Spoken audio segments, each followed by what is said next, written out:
Right, welcome back, and it is now time for the County Diary, taking a look at what is happening in different parts of the county. Which particular county are we beginning with? West Pokot. Okay. Yeah.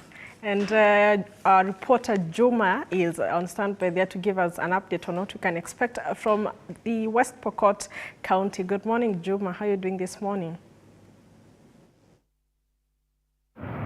A very good morning, colleague, from here in Kapenguria, West Pokot County. Leo hii tuzungumzia masuala ya mtoto wa kike. Kumbuka kwamba wiki hii tunapoadhimisha siku ya mtoto wa kike duniani, leo hii tuweze tu kuzungumza na washikadau mbalimbali kutoka idara ya kutetea haki za watoto na vile vile mashirika mbalimbali, watueleze kwamba leo hii wana nini ya kuzungumzia kuhusiana na hali ya mtoto wa kike.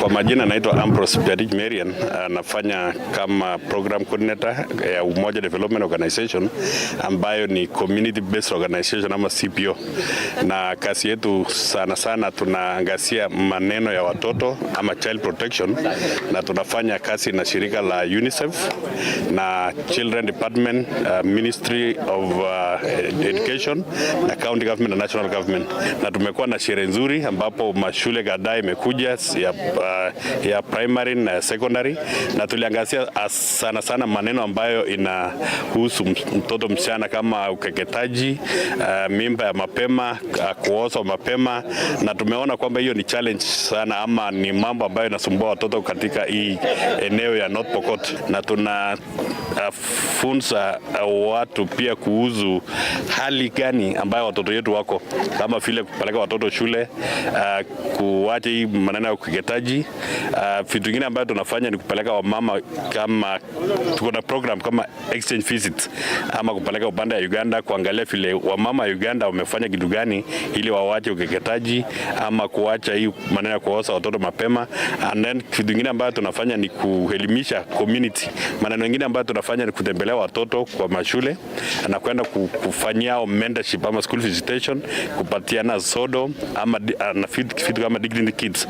Na mambo mengine ambayo tumewahi fanya also ni kuangalia jinsi gani tunaweza promote wa mama ama vijana.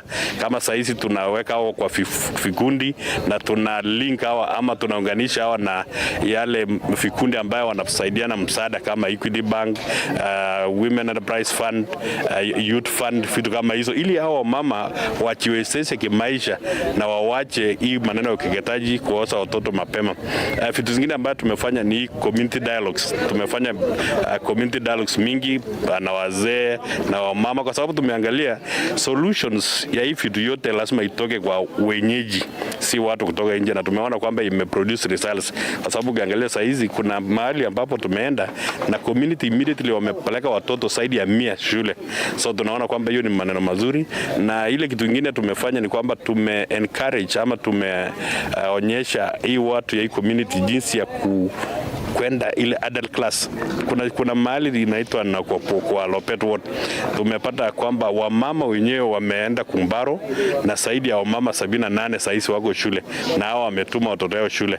So hiyo ndio baadhi ya vitu ambavyo tumefanya kama shirika la UDO, na bado tunaendelea na hii exchange programs, community engagement, kuhusisha vijana, kuhusisha wazee, kuhusisha wale walikuwa na keketa lakini wenye wamekataa sasa kukeketa na wamekuwa champions, na tumeform also what you call it surveillance team. Hawa ni watu ambao wanakuwa kama macho yetu kwa community. Tuko na shida. Ukiangalia idadi ambayo watoto wanaenda shule, wale watoto ambao wanaenda ECD ama nursery school, idadi inakuwa kubwa kwa sababu county government inapeana chakula na watu wanapeleka watoto kwa wingi, lakini wanaposonga mbele hiyo namba inapungua zaidi. Kitu tunaita transition rate is quite low.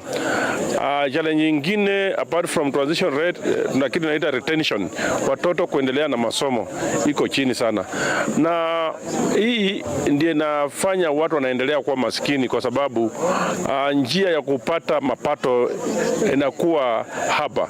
Ndio sisi tunasema tunatia maanani watoto waende shule. Sasa tuko na partners wengi kama UNICEF, ina out of school program inaendelea kutumia Finchurch. Pia sisi tuna mikakati kadha wa kadha kule North na mashirika kama UDO, tunapotambua zile familia ambazo hazijiwezi ili tuwawezeshe watoto waende shule na wasome. Na mradi ambao pia tumejaribu kuanzisha, tumeona wazazi wanapojua umuhimu wa masomo wanatilia maanani watoto kwenda kusoma. Jina ni Nimrod Kane, Assistant County Commissioner Kiwawa Ward. Leo tuna celebrate mtoto msichana. Leo ilikuwa International Day for the Girl Child, na hii ni sherehe imecelebratiwa kote, hata kule Nairobi, na sisi pia tumejumuika kucelebrate hiyo siku. Mtoto msichana ni mtu ambaye ako sensitive sana, kwa sababu huyu ni mtoto ako na changamoto sana, especially when you talk about the girl child wa huku Pokot North, kwa sababu most of them wakifika rika fulani wanaolewa ama wanaozwa ama wanapatiwa tohara. Tukiangalia masuala ya mtoto msichana, tunaangalia pia zile masuala ya mtoto kijana. Kwa hivyo leo ilikuwa siku ya msichana, but bado tunahimiza that mtoto kijana aweze pia kupatiwa kipaumbele. Eneo hili la kaskazini ya kaunti ya Pokot Magharibi ni mojawapo ya maeneo ambayo mtoto wa kike anaathirika zaidi na changamoto za ndoa za mapema, vilevile na ukeketaji. Sherehe hizi zikiadhimishwa, kauli mbiu ni kwamba wazazi wakumbatie elimu ya mtoto wa kike. Andrew Juma, TV47, kaunti ya Pokot Magharibi. Well, Andrew Juma, thank you for that, and of course even reminds us of the whole International Day of the Girl Child that was celebrated yesterday. Yeah? And now we move to Nyahururu in Laikipia County, where Laban Muhinda is. Laban, habari za leo. How are things like in Nyahururu in Laikipia County? What are the residents saying there? Well, it matters the state of the nation. Naam, shukran sana mwenzangu kwenye studio kuu za Nairobi na kupata kwa njia mbashara zaidi nikiwa hapa mjini Nyahururu, huku ni kaunti ya Laikipia.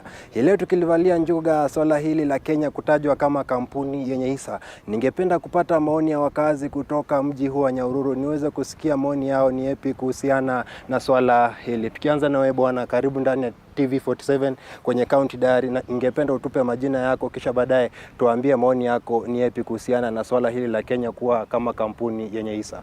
Sawa. Kwa majina naitwa Kennedy Ngetha. Mimi ni mkaji wa hapa Nyahururu. Na kwa maoni yangu ni kuwa Kenya ni kampuni moja, na kila hao viongozi ambao tuliwachagua wakiongozwa na William Samoei Ruto, yeye ndo kama CEO wa hili kampuni. Na kwa hivyo lazima kwa wale atazawadi kwa hizo nafasi ambazo wako nazo hapo uongozini, azigawie wale ambao waliamini agenda yake wakati wa campaigns. Kwa sababu ukileta hawa wengine ambao walikuwa hapo nje, kuna vile wanaweza kosa kufanya kazi kulingana na agenda yake. So kwa hivyo kama vile alikuwa ameita the plan, kuhusisha ambao walikuwa na wao wakitengeneza hiyo plan na wafanye kazi. Kile ambacho ningewaomba ni kuwa wakileta hawa shareholders, angalie watu ambao watakuwa productive na ambao watasaidia nchi yetu. Asante. Naam, shukran sana, na kama vile umesikia ni kuwa maoni yake anasema kuwa Kenya ni kampuni yenye hisa. Ningependa vile vile niweze kupata maoni ya mkazi mwingine. Je, yeye anaona Kenya ni kampuni au Kenya ni nchi yenye watu wote? Mimi naitwa Charles Wahome na mimi ni mkazi wa Nyahururu. Kwa kweli mimi siwezi kutumia hiyo language ya kampuni. Ile kitu mimi najua ni kuwa wakati tunaenda uchaguzi, kunaye ule anayeshinda na kunaye ule anashindwa. Ule ameshinda ni yeye majority, ndio atakuwa kiongoza serikali na ata control Kenya mzima. Hii ni kumaanisha kwamba Kenya ni moja, watu wa Kenya ni moja. Sasa katika hali ya administration, president ndio anaweza kuongoza na ajue ni nani atakayechukua kwenye ile kazi yake anataka kufanya katika departments zake za serikali ili Kenya iendelee mbele. Lakini sio kampuni, siwezi kutumia hiyo language ya kampuni. Hii mimi najua Kenya ni moja na watu wako pamoja. Kama ni administration majority ndio naongoza, alafu ndio igawia hao wengine wana Kenya. Naam, shukrani sana. Vile vile ningependa kupata maoni ya mkazi wa mwisho kuhusiana na swala hili. Utatueleza majina kisha baadaye tupe mchango wako kuhusiana na swala hili. Tunaona kuwa naibu rais Rigathi Gachagua anasema kuwa Kenya ni kampuni, ilhali Rais William Ruto anasema kuwa Kenya ni ya Wakenya wote. Je, maoni yako ni yapi? Unaona kuwa mabishano kati ya naibu rais Rigathi Gachagua na Rais William Ruto huenda yakaleta msukosuko katika nchi ya Kenya? Asante sana. Mimi naitwa former Councillor Gitonga na mimi nataka kuunga mkono Deputy President vile anaongea, kwa sababu sisi ndio tuliwekeza kwa wingi. Kama hatungeshika Rais Ruto mkono wakati kulikuwa na mfurutano, hangepata hii serikali. Na kama sisi watu wa Mount Kenya tukiwa tunaongozwa na Rigathi Gachagua, sisi tunasema ile mkate kubwa tupewe, kwa sababu sisi tufanya kazi mingi sana. Kusema ati sio kuwekeza, sio, tuliwekeza na njia ya juu sana, 7% sisi tuliwekeza kwa serikali. Kwa hivyo wakati serikali watu wanapewa viti, tunaangaliwa kwanza, kwa sababu hata kama kuna wengine wataletwa kutoka opposition, waletwa kwa serikali, bado watakuwa wakichokora hii serikali. Kwa hivyo tunataka to be the first considered, na sisi kama vile Deputy President alituambia tufuate yeye, tujaribu kusaidia President Ruto, watu wasija wakachukua hiyo maneno kwa njia rahisi sana. Ni kazi ilifanyika, na hiyo kazi ndio imefanya wawe kwa viti. Kwa hivyo maoni ya maneno ya Deputy President ni ya maana sana, analilia watu yake na apewe heshima, kwa sababu yeye ndiye ako na namba ile kubwa, na kikiumana saa hii mambo inaweza haribika, na ikiharibika sisi tutalaumu nani? Tutalaumu wale wanaleta mzozo.